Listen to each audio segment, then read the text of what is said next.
कहाँ है भगवान। एक आदमी हमेशा की तरह अपने नाई की दुकान पर बाल कटवाने गया। बाल कटवाते वक्त अक्सर देश दुनिया की बातें हुआ करती थीं। आज भी वे सिनेमा, राजनीति और खेल जगत इत्यादि के विषय में बात कर रहे थे कि अचानक ही भगवान के अस्तित्व को लेकर बात होने लगी। नाई ने कहा, देखिए भैया, आपकी तरह मैं भगवान के अस्तित्व पर यकीन नहीं रखता। तुम ऐसा क्यों कहते हो? आदमी ने पूछा। अरे ये समझना बहुत आसान है। बस उस गली में जाइए और आप समझ जाएंगे कि भगवान नहीं होते। आप भी बताएं, अगर भगवान होते हैं तो क्या इतने लोग बीमार होते, इतने बच्चे अनाथ होते?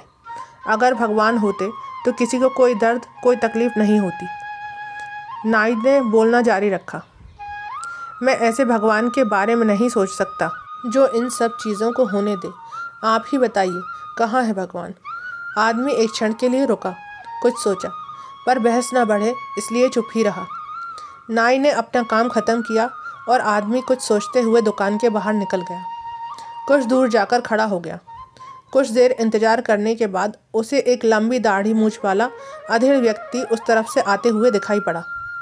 उसे देखकर लगता था मानो कितने दिनों से नहाया धोया ना हो। आदमी तुरंत नाई की दुकान में वापस घुस गया और बोला, जानते हो, इस दुनिया में नाई नहीं होते। भला कैसे नाई नहीं होते? नाई ने सवाल किया। मैं साक्षात तुम्हारे सामने खड़ा हूँ। नहीं, आदमी ने कहा, वो नहीं होते, वरना किसी व्यक्ति की इतनी लंबी दाढ़ी मूंछ नहीं होती। पर वो तो देखो, सामने उस व्यक्ति की कितनी लंबी दाढ़ी मूंछ है। अरे नहीं भाई साहब, नाई होते हैं, लेकिन बहुत से लोग हमारे पास नहीं आते। नाई बोला। बिल्कुल सही, आदमी ने नाई को रोकते हुए कहा। यही तो बात है, भगवान भी होते हैं, पर लोग उनके पास नहीं जाते और ना ही उन्हें खोजने का प्रयास करते हैं। इसीलिए दुनिया में इतना दुख है। हमें भी भगवान को पाने के लिए उनके पास जाने का और उन्हें पाने का प्रयास करना होगा। धन्यवाद।